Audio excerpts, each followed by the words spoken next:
ప్రభు కన్నులు నీతిమంతుల మీదను ఆయన చెవులు వారి ప్రార్థనల వైపున ఉన్నవి, కానీ ప్రభువు ముఖము కీడు చేయి వారికి విరోధంగా ఉన్నదని మొదటి పేతురు రాసినటువంటి పత్రిక 3వ అధ్యాయము 12వ వచనము మనకి వివరిస్తుంది.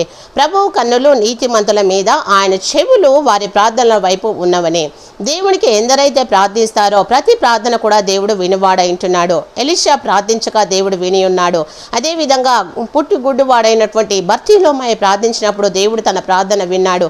అన్యుడైనటువంటి కొర్నేలు ప్రార్థించినప్పుడు దేవుడు అతని ప్రార్థన విన్నాడు. శృంకరి యొక్క ప్రార్థన దేవుడు విని ఉన్నాడు. ఇక్కడ నీతిమంతుల ప్రార్థన, అదేవిధంగా బీదల ప్రార్థన, అదేవిధంగా అన్యుల ప్రార్థన, పాపుల ప్రార్థన దేవుడు వినివాడంటున్నాడు. కనుక నీ ప్రార్థన, నా ప్రార్థన కూడా విని ప్రతి ప్రార్థనకు కూడా దేవుడు సమాధానం అనుగ్రహిస్తాడు. కనుక విడవక విసుకక నిత్యము ప్రార్థించే వారంగా ఉందాము. దేవుడి వాక్యాన్ని మన హృదయంలో ఫలింపచేయును గాక. ఆమేన్.